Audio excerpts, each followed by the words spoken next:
Thank you and welcome to another expert speaker series by the Fibroids Project. My name is Renee Brown-Small and I am the co-founder of the Fibroids Project.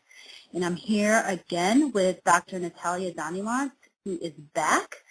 We are very excited to have her because she's a phenomenal physician, and I will just jump right in with her bio and then have her speak about the topic tonight.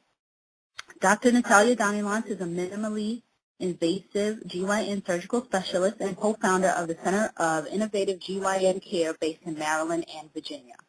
She completed her residency at the George Washington University in Washington, D.C., where she served as chief resident. Dr. Danilyants is the former division chief of minimally invasive GYN surgery at Innovative Fair Oaks Hospital, as well as former assistant clinical professor in the Department of Obstetrics and Gynecology at George Washington University Hospital. She is an award-winning surgeon, including the American Association for Gynecologic Laparoscopic Award for Special Excellence in Endoscopic Procedures in 2008, and Center of Excellence in Minimally Invasive Gynecology Designated Surgeon in 2012. Welcome, Dr. Danilyants. Thank you so much. Thank you for a great introduction. Thank you. I appreciate being here again today and talking about the fibroids. And the main thing that I want to concentrate on today is how to treat the fibroids. What is the right thing to do? We know that fibroids affect a lot of women, and some women have terrible symptoms. Some women don't have any symptoms. And the biggest question is, what should I do? Should I just watch and wait? Many times I hear from my patients who come in for a second opinion is that their doctor said, well, if they don't bother you, don't bother them. And if you're not trying to get pregnant right now, why don't you just, we'll just watch your fibroids, we'll just get ultrasounds and watch them. And if you start having problems with them, or, once you have children, then we can address them. Well, the issue with that approach is that while you wait, the fibroids will grow. This always happens. The only time that the fibroids don't grow is after menopause. So if you're in a premenopausal period, if you want to have children in the future, or you're just, far away from menopause and you have fibroids, you really have to be careful with just letting them, with doing nothing and letting them grow. Now, if they're very small, I agree you don't always have to jump into surgery, but if they're sizable, if there's numerous fibroids, if your uterus is enlarged, if it's larger than normal size, most of the time, 9 out of 10 times, you really have to do something about it. And unfortunately, it almost always means surgery. Fibroids are solid tumors that grow within the uterus, and the only way to make them go away is to take them out. There's no pill that's going to make them magically disappear. There are other procedures, for example, uterine fibroid embolization, which has become very popular in the last 10 or so years. And with this procedure, it's not surgery. Small pellets are injected into the bloodstream that basically plug up the blood supply to the fibroids. Now, the issue with this procedure is that if you want to have children, you cannot have this procedure because it does decrease your ability to have a pregnancy, have a viable pregnancy. So this procedure is not recommended for women who want to have children. Another issue with this procedure is that while the fibroids may not grow anymore, a lot of times they don't shrink. So if you think that, here I am, my uterus is 3 times the normal size, I'm going to get this procedure done, and all of a sudden I'm going to have a tiny little uterus, and all my problems will go away, most likely this will not happen. And most likely you will continue to have problems with the fibroids. So, you have to be very careful about choosing this approach. It may be very appealing because it's not surgery. It's just a quick procedure, but the recovery is painful. It's not very long, but it is quite a bit of pain as the fibroids die because the blood supply is cut off. And again, the results are much less than what some people may promise you that they may be. And a lot of the patients that undergo this procedure still end up having to have additional or the true surgery for fibroid removal. So really the only time, I can say, okay, I can guarantee that the fibroids will not be there. The only time you can guarantee that is by actually going in and removing those fibroids. But, waiting and watching is really usually not a way to go. Now, how do we remove the fibroids? Why do people are very scared to have surgery for fibroids? Well, because most of the time when they go for consultation, they're told you have to have open surgery. And, everyone hates having surgery. They don't want to have pain. They don't want to have to take time off. And when they're told they're going to have a big cut with a 2-month recovery, of course, most people are going to say, well, I'm not going to have that surgery, especially if I'm not having symptoms. Why would you have surgery for something that's not even causing any issues? Why would you have a big open surgery? It doesn't seem, it doesn't make sense.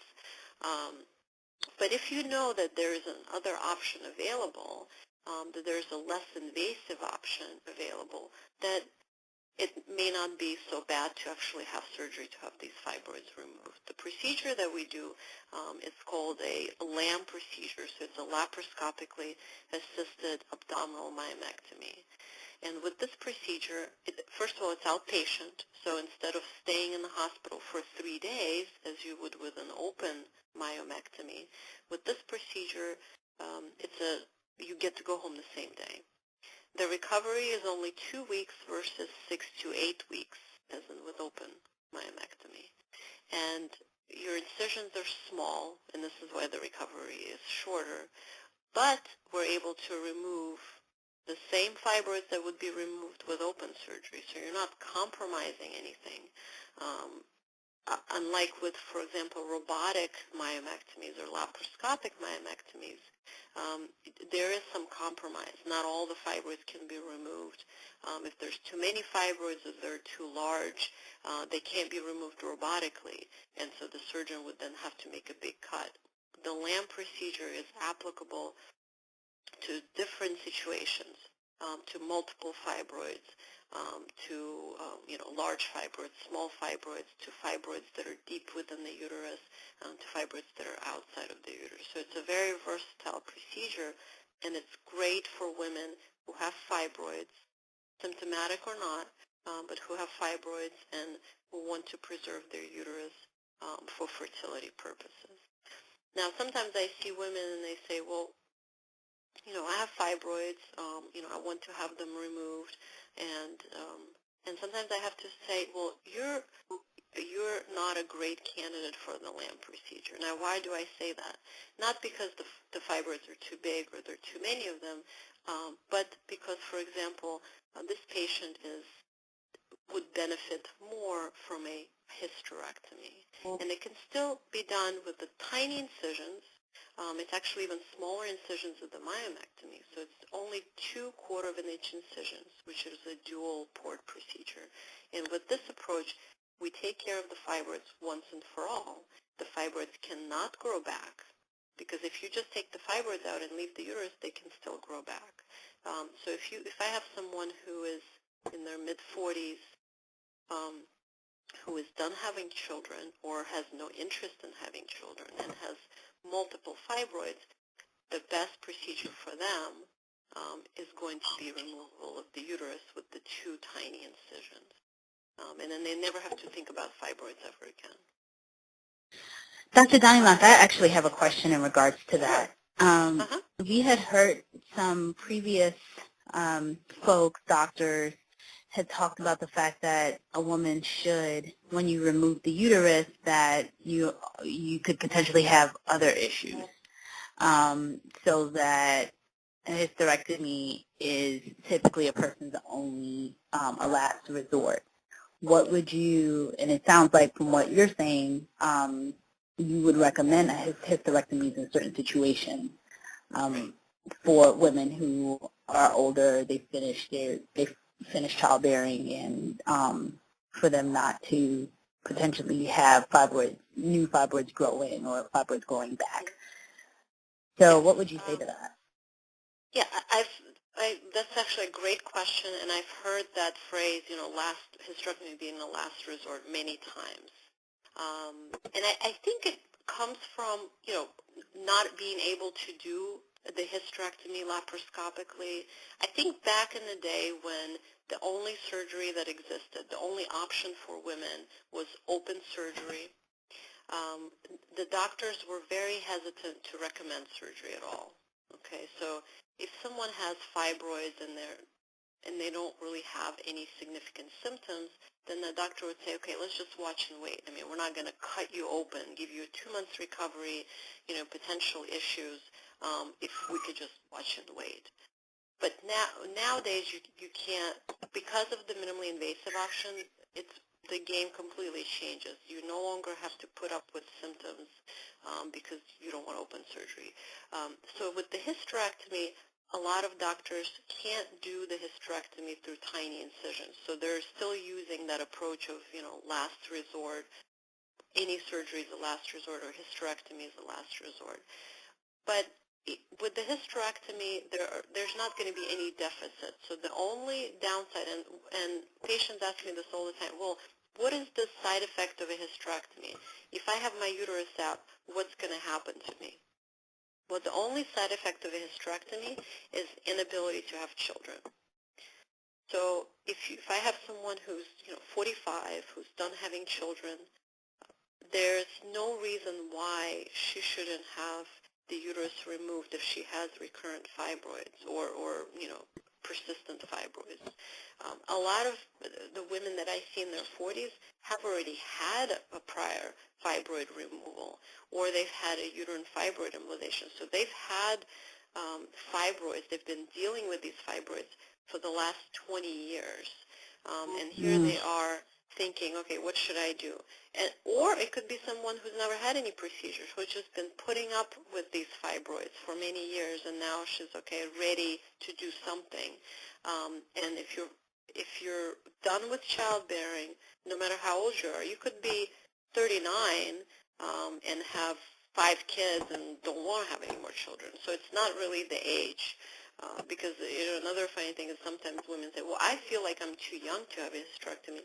There is no age limit here. If you're done having children, or if you're not interested in having children, and you have fibroids, or you have some condition that's related to the uterus, hysterectomy is an option, because by taking the uterus out, there is no menopause. Nothing changes. There's no problems with the bladder. Nothing will fall out. Your sex drive will still be the same. Your sexual function will still be the same. There's no change. And why is that? Because the ovaries are still there. So the most common misconception about the hysterectomy is that women think that by taking the uterus out, I'm going to go into menopause. So of course that's why they're thinking, well, if I'm 42 or if I'm 38, I don't want to go into menopause. I'm too young. But if the ovaries stay, and in most cases we keep the ovaries, if there's nothing wrong with them, there's no reason to take them out. The ovaries make all the hormones. So physiologically, nothing changes. There's no hot flashes. There's no decrease in sex drive. Everything stays exactly the same. The only difference is that you can't carry any more children. The fibroids can never grow back, and there will be no more periods. And the reason there's no more periods is that the hormones are still there, but the blood comes from the uterus during the period. So there's no uterus, no bleeding, basically. So. Right. So, okay. Yeah, so well, thank you. It's a scary, the H word, but it's actually a great option for many women. And I've never had a patient come back and say, I wish I didn't have my uterus removed, or my sex life now is terrible. Everyone is always happy because the quality of life is so much better. So. Well, that's good to hear. We actually have someone on the line right now that has a question, so I'm going to open the line to questions. If anyone else has questions, press *5 to raise your hand, and then we will unmute you, and you can ask your question. So this person has had her hand up for quite a while. Let me open it up. Hi, do you have a question? Hi, Dr. Natalya. My name is Stacey Pinkett. I'm a former patient of yours. I really don't have a question. I just wanted to join the line just to give somebody some hope because I dealt with heavy bleeding and excessive for 14 days or more for 5 years. And I didn't want to have the open surgery, which my GYN was suggesting that I was supposed to do, or she wanted me to do. And then I went to Dr. Natalya for a second opinion, and I had the hysterectomy, and I'm completely fine. I didn't have any side effects. I didn't even have to take any medication for pain after my surgery. So like I said, I just wanted to, give somebody, a glimpse of hope, not to procrastinate like I did for 5 years just because I didn't want to have the open surgery because of the scar that my GYN was telling me she would have to cut me up my chest, up around my belly button and open up my chest because my fibroid, I think, was 21 centimeters or more. And my scar from Dr. Natalya is absolutely phenomenal. It might be the size of a pen cap, if that. So I walked around looking like I was 5 or 6 months pregnant for maybe 3 or 4 years, and my fibroid just kept growing and growing and growing. And so finally I just couldn't take it anymore. Thank you for your comment. Stacey, yes, thank you so much for calling in. I think, I can say, all these different things that we do, but I think it means the most to listeners, to patients, to women when someone who's actually been through it, can say what their experience was like. So I really appreciate your calling in. But you're actually, you're basically the exact person that I'm talking about. You're in your 40s. Exactly. Yeah, and you have fibroids, and you've been putting up with it for so many years, and, hysterectomy didn't, kill you. You're still a woman, and your quality of life is great. And yes, my hormones are fine and everything, and I tried everything. I tried herbs. I tried acupuncture. I even flew my CD of my fibroid down to Dr. Lempton down in Georgia to see if I was a candidate for the procedure that he does, and my fibroid was too big for that, so I put it off another year and a half after seeking him out. So like I said, I'm so grateful because you changed my whole quality of life, and I had absolutely no side effects whatsoever. Thank you so much. Thank you. Yes, and thank you. This is Renee from the Fibroids Project. Thank you so much for sharing your story. We love to hear from patients. Like Dr. Danilyants said, it's fantastic when we hear from patients.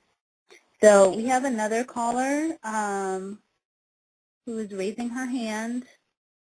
Let me unmute you. Hello? Hi, it's Renee from the Fibroids Project. Hi, this is Latoya Jackson. I'm calling from Ashburn, Virginia, and I don't have a question per se. Actually, I had the surgery last year, and I'm going to piggyback off of the previous caller. My life has totally changed since I had the surgery. I had the surgery with Dr. McCall last year, and I'm a completely different person. Oh, that's excellent. Yes.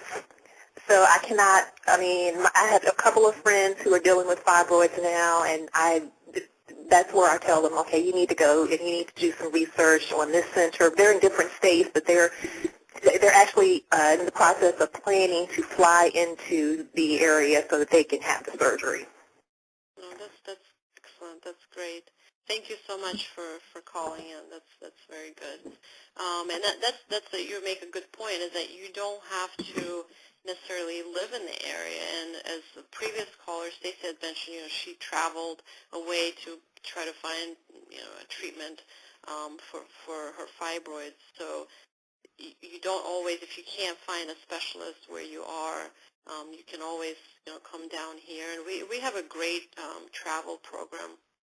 We actually have coordinator who works with the out-of-state patients. We do a consultation either by Skype or by phone, and then the patient has the surgery, and if they don't have a relative or a friend to stay with, we help them find accommodations near the surgical center, and we actually have a nurse who visits them the following day to make sure they're okay to travel.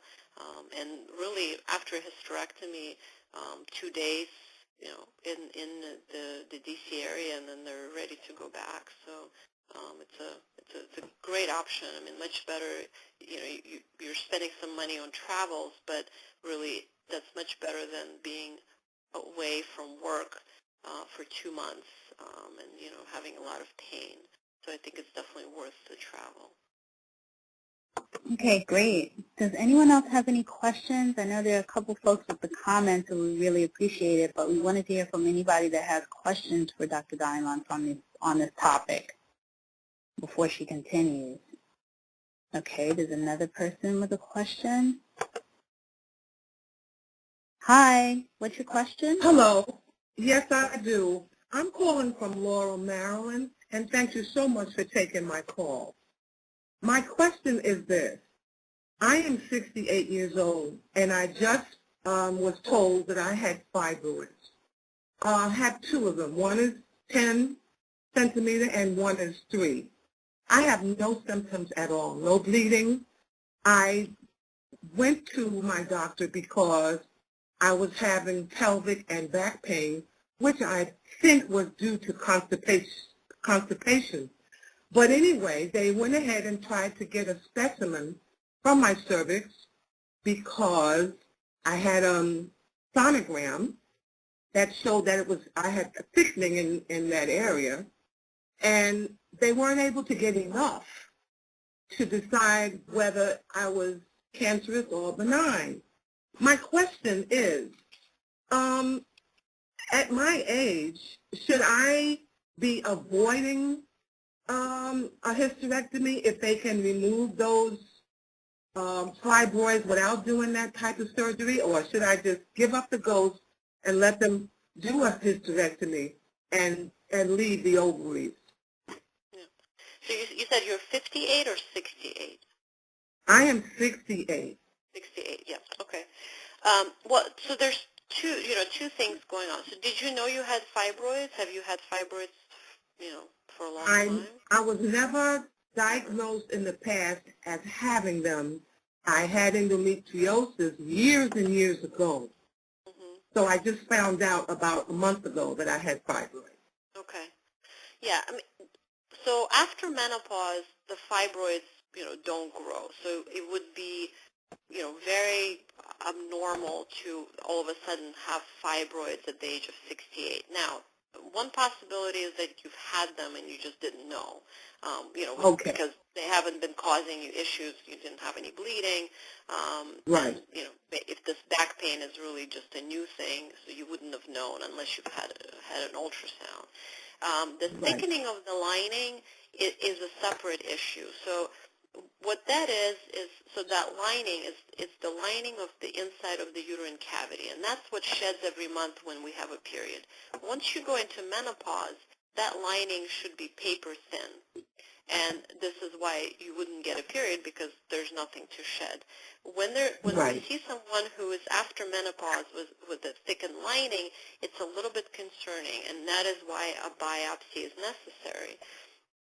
So if they can't do a biopsy in the office, you need to get a biopsy done under anesthesia. So that's, that would be the first step to rule out uterine cancer or precancerous cells. And then, as far as the hysterectomy, if there's no cancer and you don't want to do anything, I mean, I guess you don't have to, as long as we definitely know that these are just fibroids. And if you do have to have surgery, you don't have to have open surgery. So whatever age or reason for surgery, you don't have to have open surgery. Even if you have uterine cancer, you don't have to have open surgery. It can still be done laparoscopically. So if you were going to have a hysterectomy, I would definitely recommend, laparoscopic. And even though you have the big fibroid there, that's not would be an issue. And the ovaries do need to come out at 68. The ovaries do not produce any hormones. There's no benefit to keeping the ovaries, and really the older you are, the higher there is risk of ovarian cancer. So there's no reason to leave them at all in there if you were going to have surgery. Okay, thank you so much. You're welcome. And I will be getting in touch to contact your Bethesda office after they do that try to get that specimen. Okay, sounds good. And if they can't get it, we can always do it as well. So, but yeah, okay. But no open surgery for you, okay? Yes. Thank you. Okay. All right. Thank you so much for your question. Okay, we have another question, but before we jump into that question, Dr. Danilyants, can you explain laparoscopic versus an open surgery for people who may not know what that means? Sure. So with open surgery, a large incision has to be made in order to be able to see inside, in order to be able to take out fibroids or take out the uterus or, ovarian cysts. And so that surgery has been done for, tens of hundreds of years.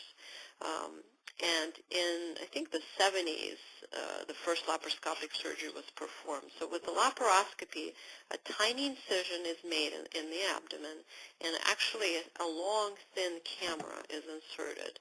And with that camera, you actually can see everything that's going on inside. So instead of making a big cut, you're just seeing everything with the camera. Now, the camera is connected to a big TV screen. So a surgeon just holds the camera in their hand, they're looking up at the TV screen, and they can move the camera anywhere they want. They can move it up and down to the side. They can get as close to the tissue as they want to be able to see small things up close. And that's a huge advantage of laparoscopic surgery, because with open surgery, you have to be away. You can't put your head up to the incision, the open abdomen. You just can't because of sterility issue. So you have to maintain distance between your head and the abdominal incision. So there's limitations in what you can see. You can only see things that are large and that are right, in front of you. And things around the corner are very hard to see. But with the camera, again, it eliminates any of those limitations.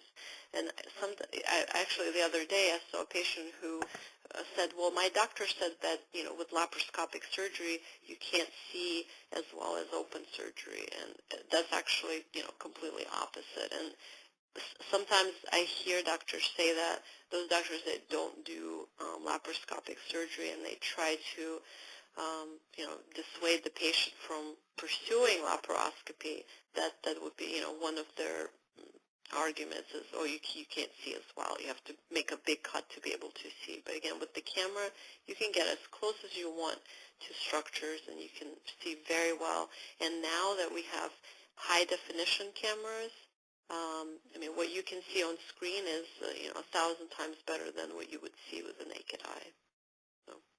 Okay, great. That's good to know. Answer. Very good to know. Okay, let me, there's another question here. Hi, do you have a question? Hello. My name's Stacy. I'm from New Hampshire. I was just wondering do you have cases where you can't do surgery in your clinic? Because I've seen 3 doctors down in the Boston area, and Boston has some of the... Oh, hello? Hello? Hi, my name's Stacy from New Hampshire. I was just wondering, do you have cases where you have to have open surgery? I've been told by 3 doctors now in the Boston area that I need to have open surgery. So I was just wondering. Yeah, that's extremely rare. I would say, one instance would be advanced cancer. Usually you have to have open surgery, but for benign, non-cancerous, what do you have, if you don't mind me asking? I have 3 fibroids. I'm actually meeting with my GYN next week, so I'm kind of jumping the gun a little bit. I actually started the process of getting my insurance checked for your clinic today. I spoke with Brandy, but I'm panicking because they're telling me a 6 to 8 week recovery right now, and I have a very physical job, so it's kind of a nightmare. I can't even And take. you're looking for a fibroid removal, myomectomy? Yeah, they suspect I have endometriosis too, so I've had. So with the myomectomy, most doctors do open surgery. So, whether you go to Boston or, Harvard, or if you go to Johns Hopkins, 9 out of 10, they're going to say you need open surgery. Yeah. You have sizable fibroids, so that you're not alone. But the LAAM procedure that we do is, the procedure that we developed to avoid open surgery. So it's great. I mean, you would be a great candidate. Does it matter where the fibroids are located? Because I seem to have the 3 different types. Like I have one of each. So one's like with the uterus outside. Does that make any difference?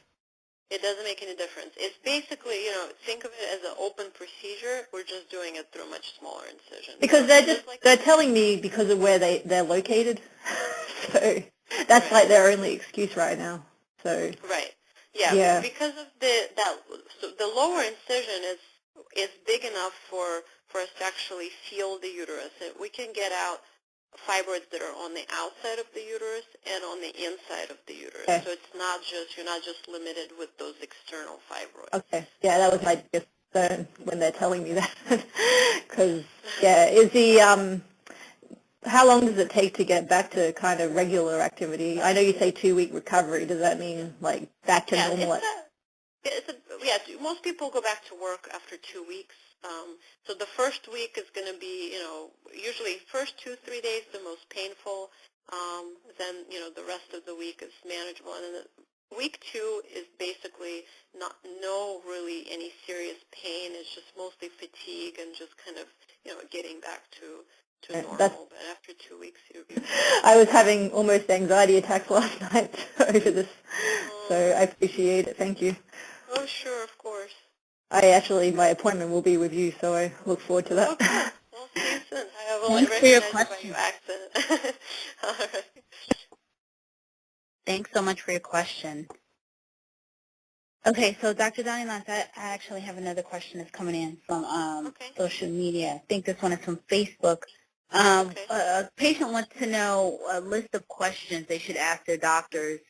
As you had shared with us previously, I know that, you specialize in surgery, and I know a lot of OBGYNs may not do as much surgery. So what would be a list of questions a patient should ask their doctor?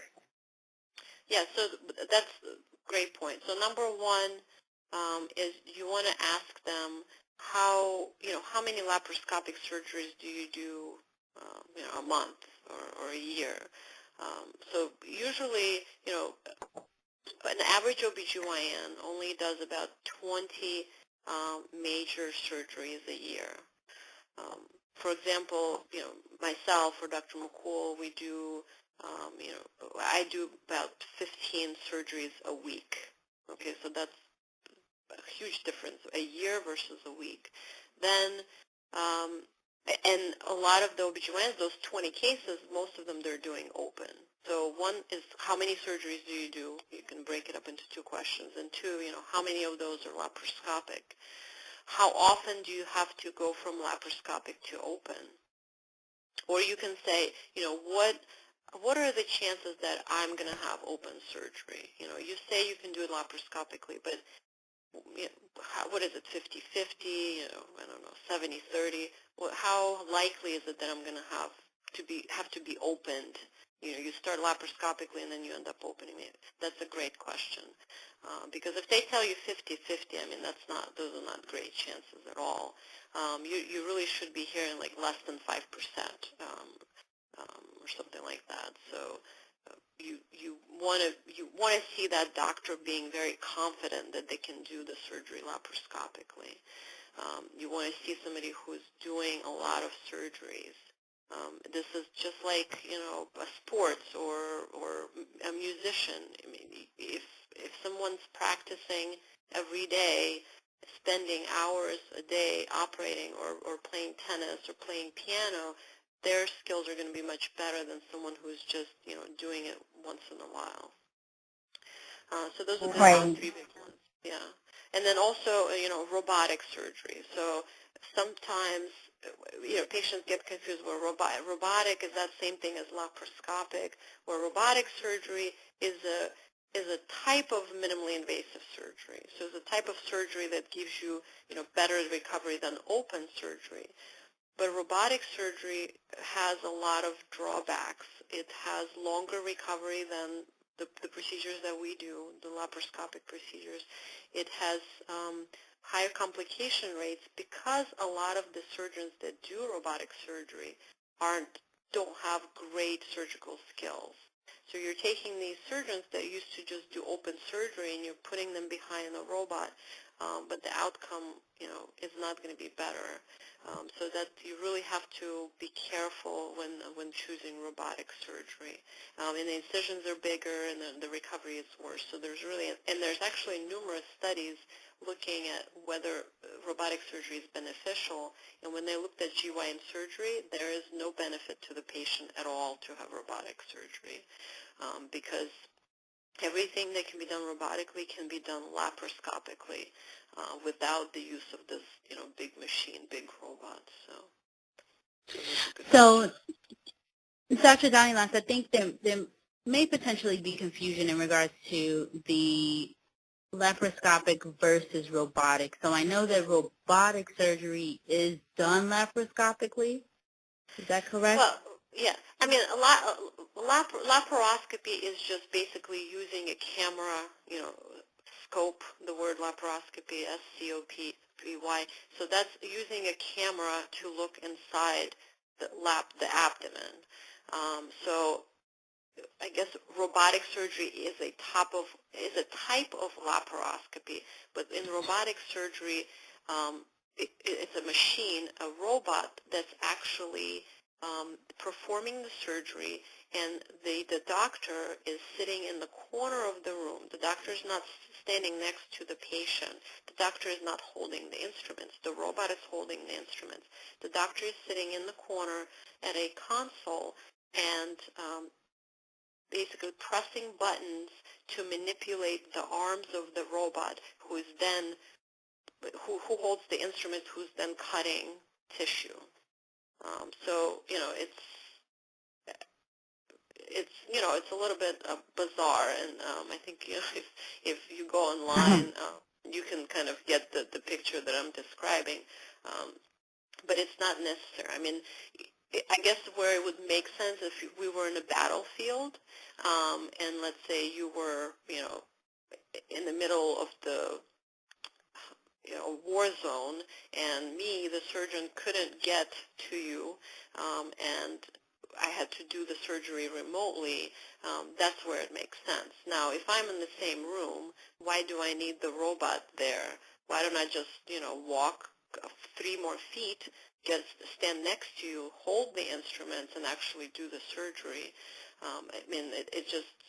There was so much media hype about the robotic surgery, and that's why it took off, not because it's beneficial to the patient, but because of the marketing done by the company. So got it. It's a very expensive machine that doesn't have no benefit at all. Wow. I just wanted to say again to the folks on the line, *5 is what you would need to do to raise your hand, and then we can ask questions, and you're able to ask Dr. Danilyants questions. *5 to raise your hand. I know there are a ton of people on the call tonight, which is fantastic, getting this great information. So if you have a question directly for the doctor, *5, raise your hand, and we will unmute your line, and then you will be able to ask Dr. Danilyants a question. Here are a couple more folks. Let's see here. Hi, do you have a question? Hi, my name is Belinda from New York. How are you? Good, thank you. Great. Thank you for taking my call. I'm going to try to make this as quick as possible because I do have three questions, and I'm hoping you'll be able to answer them. I'm 51 years old, and I've had fibroids for quite a while.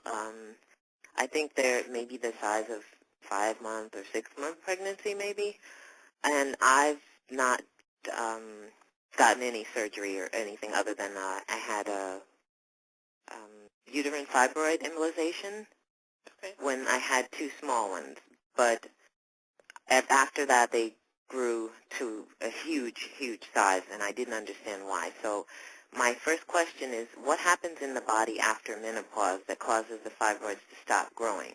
You know, like does it have to do with the decrease in estrogen, or if so, what type of estrogen is decreased after menopause? Because I was told, you know, maybe I should wait until after menopause. Yeah, so it's the estrogen that's produced by the ovaries because of the drop in estrogen levels, and eventually, you know, it completely stops the estrogen production by the ovaries. The fibroids do not grow after menopause, but it doesn't mean that really they're going to get significantly smaller. Okay, they're not going to shrink; they just don't grow. Right. They may shrink a little bit, and, you know, just like with embolization, sometimes they do shrink, but usually if your uterus is 5 to 6 months pregnancy, you're not going to see any difference. Yeah. So in your situation, because they're so large, you're really waiting until menopause is not going to, you know, you're going to be disappointed. You know, they're still going to be large, and if you're having, you know, back pain or frequent urination, or just they're there and you can feel them and you can see them, that's going to continue. So, okay, so they're not going to go away. They're not. But the estrogen that's produced by the ovaries, what type is that? What is it called? It's called estrogen, estradiol. Yeah. Estradiol. Mhm. Okay, my second question is, what are the dangers of just leaving them there after menopause, even though they're so big? I mean, I'm not really I no longer have the pain that I used to, or the heavy bleeding, because I've done natural things to stop that. Mhm. But what are the dangers of just leaving them? Yes. So the dangers of just leaving them where they're that big is the pressure that they put against the ureters. So ureters are little tubes that go from the kidneys to the bladder, and that's how, you know, the urine kind of gets drained. When you have a large mass in the pelvis, it puts pressure against those ureters, and it can actually enlarge the kidneys because things start backing up into the kidneys, which is called hydronephrosis. So a lot of times in patients with very large uteruses, we see hydronephrosis, and that's a condition that's not going to get better until you take that pressure off of them, until you remove the uterus. With constant pressure on the kidneys, you can actually eventually cause damage to the kidneys, and at that point, even taking out the uterus will not reverse it. Okay, that's yeah. great. So that's not, you need to, if you haven't had one already, you should get a renal ultrasound to see whether you have any dilation of the kidneys. And then the second thing is that it can also put pressure on this large central vessel, which is called vena cava. So it's the main vein, think of it that way, and what it does, it drains the blood from your legs and from your arms and brings everything back to your heart. And so when you have this big uterus, again, sitting in your belly, it's putting pressure, and the blood from your legs cannot easily go back into that main vessel because of the uterus sitting there, and you may get leg swelling. In extreme cases, it's even possible to get what's called a DVT, a clot that forms in your veins in your legs. And that is actually life-threatening, because if a piece of clot breaks off and travels to your lungs, you could have sudden death. So, all of those things, need to be evaluated to see if you have any issues with the vessels or the kidneys. Okay, that's perfect. And the last question is, has anyone figured out what causes fibroids to grow or to die or shrink? Yeah, I mean, nobody knows. We know that estrogen makes them grow because, we know that they grow during the reproductive age, and then after menopause, they sort of stop growing. Once they stop growing, if you take out blood supply from the fibroids, like as in the uterine fibroid embolization, if you embolize the blood supply to those fibroids, the fibroids, can shrink because they do not have any more blood flow. They can't grow, and what happens is they kind of calcify. They turn into these really hardened masses. So a lot of patients after that procedure that you had will have a lot of what's called calcified fibroids, but they'd still be that's there. Terrible. Yeah. Well, okay, and I guess that the estrogen that well, you said it's estrogen that makes them grow. Is there anything, like, as far as nutritional-wise, that I should be avoiding as far as some sort of estrogen derivative that I might be eating and not know? It's a good question. It's a good question. So there's actually a lot of studies. There've been a lot of studies looking at certain diets that should be avoided. Is it meat? Is it soy? So with soy, it does have some estrogenic qualities, but there's nothing. We don't know. The short answer is that we do not know. Terrible. None of the studies show that if you, let's say stop eating red meat and stop consuming any natural products that have any estrogenic qualities, that your fibroids would go away or shrink, or you wouldn't develop fibroids. So there is nothing. With soy, you would have to eat pounds and pounds and pounds of soy to come anywhere close to what your ovaries are making as far as estrogen. So because I know that some postmenopausal women, for example, instead of taking estrogen replacement, they decide they're going to eat, tofu, and it doesn't help with hot flashes because they can never consume enough to really for it to work. Okay, but someone who has fibroids shouldn't eat tofu, though, because of estrogen? You wouldn't. It would not make a difference because it has so little. You would have to eat so much of it in such quantities you couldn't possibly consume enough to make a difference. Even birth control pills, for example. Birth control pills have estrogen in them, but it's nowhere near what your ovaries make. So being on birth control pills does not cause your fibroids to grow. It's your own ovaries. The ovaries are making them grow. Okay. I just don't, the only problem is I just don't understand why, if I had that procedure, the embolization procedure on really, really small fibroids that were there for maybe like 5 years, and they had moved into a bad spot, and I was told, well, they moved into a spot that's causing you to bleed really heavy, so we just want to embolize them. And once that was done, I thought it was over, but now it's like they're just out of nowhere, just growing and larger, and I mean, there has to be something that's changed in my body that's causing them to grow like that. Well, first of all, new fibroids can grow after embolization. So even if, let's say these are new ones. New, yeah. So even if they effectively embolize the ones that were there, but that doesn't prevent new ones from growing. So so that's why embolization is not, it's not definitive. Yeah, it's not the answer. It's a temporary fix. Thank you so much for your information. This has really been helpful. Oh, great. Thanks, Belinda.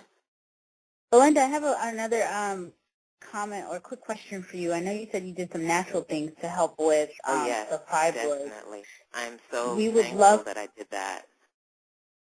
Yes, we would love for you to email us, info@fibroidsproject.com, so we could hear more about your story. Oh, okay. All right. Thank you. You're welcome. Bye. Thanks. Okay, we have another question. Hi. Can you please share your question? Yeah, no, thank you. I'm calling from Cleveland, Ohio, and I'm 40 years old.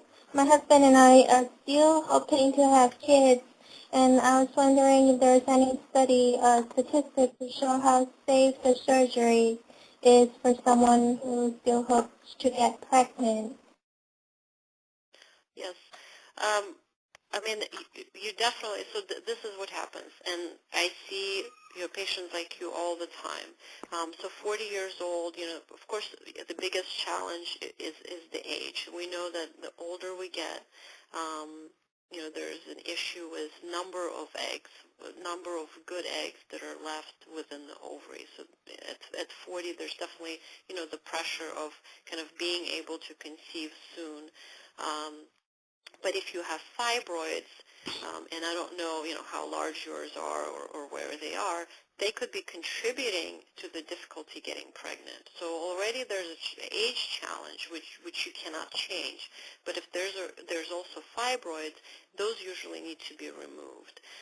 And for example, if you have gone to a fertility specialist, or if that's what you were planning on doing, usually first thing, if they see, if they do an ultrasound and they see that you have sizable fibroids or numerous fibroids, the first thing they're going to recommend is for you to remove the fibroids before they do anything.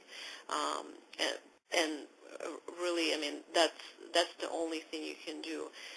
With the surgery, with the LAAM procedure, as far as the healing of the uterus, that does not change. So whether you take out fibroids through a big open cut or whether you take it out through tiny cut, the healing that is required for the uterus is usually at least 3 months.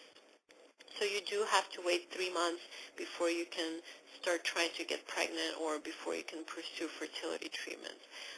But the minimally invasive approach is always better because even though you still have to wait 3 months, but at least your recovery can be much shorter, and you're not compromising anything in terms of fertility. In fact, we do a lot of these surgeries for fertility patients. Many of the fertility practices in the area, in the DC area, send the patients to us to have the fibroids removed prior to their, in vitro fertilization or other fertility treatments. So it will not make things worse. If your fibroids are, impacting fertility at all, then you should definitely have them removed. Could I tell you, is there a limit on the size of the fibroid? Because when I first found it, it was in 2011. It was the size of a tennis ball, but now it is. I haven't had my second ultrasound, but my GYN can feel it where my liver is, and I was worried that it's too big for your procedure. Well, is it just one fibroid that you have, or you have numerous fibroids? In 2011, there was only one. Okay. And now, do you think there's more than one, or that you haven't had it? I think the first step would be, to have an MRI and to find out what's going on with the uterus. I mean, if your uterus extends up to the liver, that's definitely extremely abnormal. And for those of you who the liver is right by your the rib cage, underneath the rib cage at the top. So a normal size uterus should be behind your pubic bone, which is at the bottom, and if it extends all the way to your ribs, that's extremely large. And the concern would be how much damage have the fibroids done to the uterus. So in most cases, and I don't want to say all because I haven't seen the imaging, and I'm not sure where this fibroid or these fibroids really are. But in most cases where the fibroids are that large, extending to or the uterus is that large, where there's numerous large fibroids, there's already been so much damage to the uterus, then even if you remove the fibroids, the fertility is really not a possibility. That's kind of a general statement. But there are cases where if there's a solitary, really big fibroid, but really is just sitting on the outside of the uterus, and the basic structure of the uterus hasn't been completely damaged, then you could just take off the fibroid and still hope to get pregnant. So it's really, in your case, because it's so extreme, it's really going to depend on the imaging study. The MRI would be the best one to really look what's happening with the uterus. Is there any really normal uterus left? Thank you. You're welcome. Thank you so much for your question. Okay, we have another question here. Let me, hi, do you have a question? Hello. Hello. Can you hear me? Hi. This is Monica. Yes, we can. I have a question. Hi, how are you doing? Is this Renee? Yes.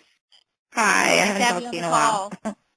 I have a question. I read somewhere in a medical article that you can take 23 IUs of vitamin D and that it will shrink the fibroid. So I had an ultrasound done first, and I forget the size of the fibroid, but I did it for about 6 months, and I went back and had another ultrasound, and they told me that it actually worked. Do you know anything about this, about taking vitamin D, shrinking fibroids? Is there any truth to this? I know that there is a study looking in rats, but this is actually... Yeah, and I think they might have done it with rats. Okay. How old are you? I'm 39. 39, okay. All right. And I tried it, and it seemed to have shrunk it. But I've had several ultrasounds, but in that period, it did get smaller. Okay. Yeah, I mean, I don't know. I mean, you would have to probably have a large study with humans to really find out if this thing really works. Sometimes the fibroid just gets smaller because it's not getting any more blood supply. For example, is your fibroid outside of the uterus? Is it what's called pedunculated? I don't think so. You know? Okay. All right. I Because don't think sometimes so. some fibroids that are on the outside of the uterus, on the small stalk, because there's already limited blood supply, it can shrink on its own. Now, maybe, who knows, maybe it was vitamin D, so we'll have to look into that. But, yeah, no, I don't know of any definitive evidence. I'm looking at this study now online, and it was in the rats, there were only 12 rats. They were divided into 2 groups of 6. So it's a small, it's a very, very tiny study based on, rats. So it's definitely maybe a beginning of something great, but so far we don't know. But good luck. Maybe, don't overdose on vitamin D, but, maybe. Well, I did go to the doctor. She said I have more vitamin D than she's seen in anyone. And she was shocked. But it wasn't like an unhealthy, I didn't overdo it. Okay. So with these fibroids, it's normal for me to be bleeding excessively every month when I get my period? If the fibroid is inside, like deep inside the uterus, near the uterine cavity, then yes. Yeah, it's not uncommon. Even if it's very small, it's not uncommon to have very heavy bleeding. And that's why a lot of people have them removed. Can I ask you one last quick question? Mm-hmm. Sure. It seems like I had like 2 other girlfriends that had fibroids, maybe even 3, and they had them removed. I don't know how they had them removed, but I think at least 2 of them were told they couldn't have a baby vaginally after they, is that true? That is true. That is true. Yes, and the reason for that, and that doesn't matter how the fibroids were removed, whether they were removed through a big cut or through small cuts, but any time the fibroids are removed from the muscle of the uterus, because we have to cut into that muscle of the uterus to remove the fibroid, that area is always going to be weakened. So even if you wait 50 years to have children, it doesn't matter. You just can't have labor. So it's not the act of vaginal delivery that's the problem, it's the labor. So during labor, the uterus contracts the uterine muscle contract, and that area where the fibroid was before can actually rupture, can open up. So if you've had a myomectomy, you definitely could not have vaginal. So if I just leave it alone, could I still have a baby vaginally? Yeah, if you leave it alone, yes. But in your case, you may be able to get this fibroid removed what's called hysteroscopically. So not even cutting through the uterus at all. We just go through the vagina into the uterine cavity. It's called hysteroscopic myomectomy. So if you have a small fibroid inside the cavity, you don't even have to cut through the uterus at all to get to it. Thank you so much for your questions, Monica. All right, thanks a lot. You're welcome. Thank you. Take care. Thank you. Bye-bye. Bye. It is 8 p.m. I think there were, I don't think there were any, I think there was one more question. Dr. Danilyants, I know I want to be cognizant of your time, Oh, no but problem. I want to see if you want to take one more quick question before we wrap. Okay. Absolutely. Hi, is there another question? Yes, hi, this is LaToya again. I'm calling from Virginia. I wanted to know if you could speak on, do you know of any research that's been done to find out why some women have fibroids and some do not? Because I have fibroids, but I'm the only woman in my family that has had fibroids. Like my mom and my grandmother, nobody's had fibroids. Now, I don't know if that's connected to, I'm also the only female in my family that's not had children. I'm 42, so I don't know if there is a connection with the longer you wait to have children, are you more likely to have fibroids then? I mean, not necessarily. We know that African American women are just, more, it's more common to have fibroids. So that's, I think if you're African American, then just your race alone predisposes you to having fibroids, even if, your family members have been lucky enough not to have. We do see that women who haven't had children, now it's hard to say whether they haven't had children because of infertility caused by fibroids or if they just didn't try to have children, but women who have not had children tend to have more and larger fibroids than women who've had children. So there is some relationship to that as well. But sometimes we see women very young with fibroids. So, I mean, they even haven't had a chance to have fibroids, early 20s and already, fibroids that need surgery. So, but there's definitely, a racial predisposition, Asian women as well. So. And do you see that there is connection between women that have fibroids that also have fibrocystic breasts? Because I have that as well. Is there typically a connection between those two? Not necessarily fibroids and fibrocystic breasts, no. But fibrocystic breasts are very, very common. So it's just a very common condition as well. Okay. Thank you so much. Okay. You're welcome. Thank you so much for your question. I have to say that there has been a phenomenal group of women on the call tonight with so many excellent questions that they've asked. Dr. Danilyants, thank you so much again for having this call and for being our expert speaker tonight. If there are any follow-up questions, you can email us at info@fibroidsproject.com.